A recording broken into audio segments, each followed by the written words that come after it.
Have you ever wondered about the tall bamboo poles decorated with charms and bells you see in Vietnam during the Lunar New Year? They're called Say No, and the story behind them is a fascinating tale of wit, courage, and divine intervention. Long, long ago, in a time when humans and demons lived side by side, life was incredibly hard. The demons were cruel and greedy.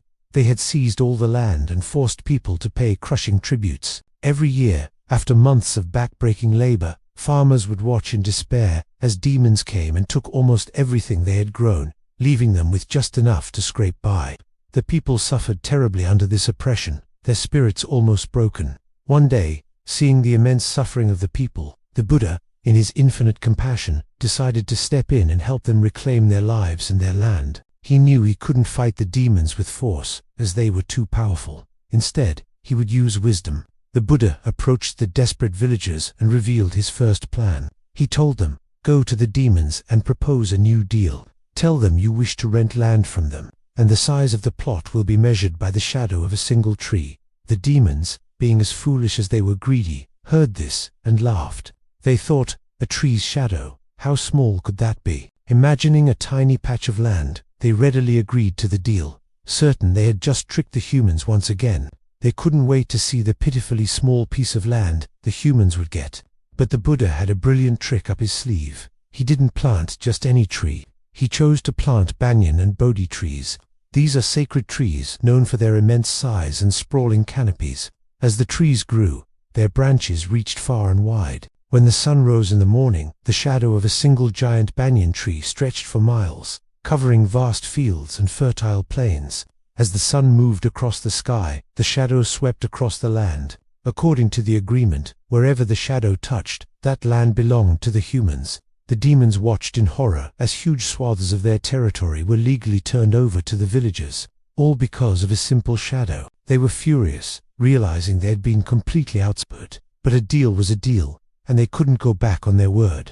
The people, for the first time in a long time, had a reason to celebrate. They now had land to farm for themselves. However, the demons weren't ready to give up so easily. After losing so much land, they came up with a new demand.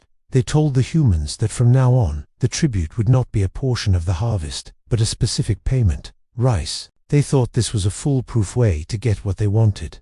The people were worried. Giving away their precious rice would mean starvation. Once again, they ran to the Buddha for help. The Buddha smiled calmly and shared his second plan. He instructed the villagers, "Gather all the ashes you can find from your kitchens. Mix the rice you owe with these ashes." The demons are not clever enough to tell the difference. The villagers did as they were told. They presented the demons with sacks filled with a mixture of rice and worthless grey ash. The demons, unable to distinguish the fine grains from the powder, accepted the payment without suspicion. They hauled the heavy sacks back to their lairs, only to discover later they had been tricked again.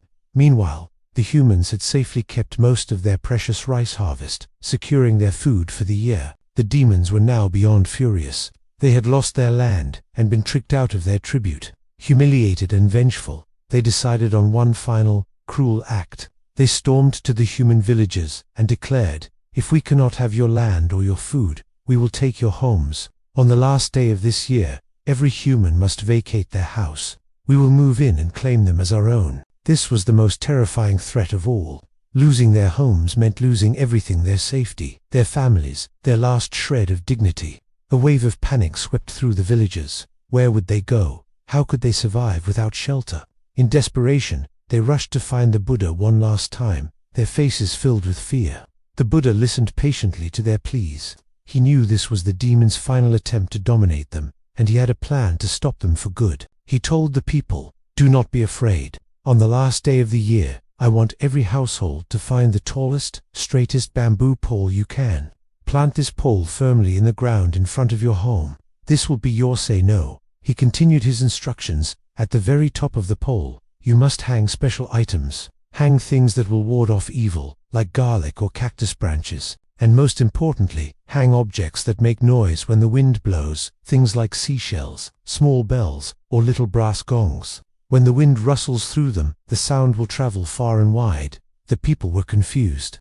How could a bamboo pole with some trinkets stop an army of demons? The Buddha explained, "The demons are powerful. but they are also superstitious and fearful of divine power. When they see these tall poles and hear the constant clinking and chiming, they will believe your homes are protected by powerful gods and spirits. The sound will terrify them, and they will not dare to come near. Trusting the Buddha, every family prepared their say no. They found the tallest bamboo, decorated it with protective charms, and hung their noisiest objects from the top. As the final day of the year arrived, a forest of these tall poles stood like silent sentinels in front of every home, just as they had threatened. As dusk fell, the demon horde descended upon the villagers. They marched forward, ready to drive the humans out and claim their homes. But as they got closer, a strange sound filled the air. A gentle evening breeze had picked up, and from the top of every bamboo pole came a chorus of chimes, clangs, and rattles. To the demons' ears, it wasn't just noise. It sounded like the ringing of celestial bells, a warning from the heavens. They looked up and saw the tall poles swaying, the charms glinting in the twilight, looking like sacred weapons. They were struck with terror. They believed the gods themselves had come to protect the humans. Overcome with fear, they turned and fled in a panic, disappearing back into the dark forests and mountains, never to return. From that day forward, the people were finally free. And to commemorate their victory and honor the wisdom of the Buddha, a new tradition was born. Every year, during the Lunar New Year, or Tích, Vietnamese people erect the say no in front of their homes. This beautiful tradition carries deep meaning. The pole is raised to drive away any lingering evil spirits and to signal to the ancestors that it is safe to return home to celebrate the new year with their family. It marks the sacred boundary between the old, forgotten year and the new, hopeful one. The say no stands as a powerful symbol of peace, protection, and the hope for a prosperous and happy year to come. So next time you see one of these elegant bamboo poles reaching for the sky, you'll know it's not just a decoration. It's a story of how wisdom triumphed over greed, a reminder of the enduring power of hope, and a beautiful symbol of Vietnamese culture. Thank you for watching, and don't forget to like and subscribe for more stories from around the world.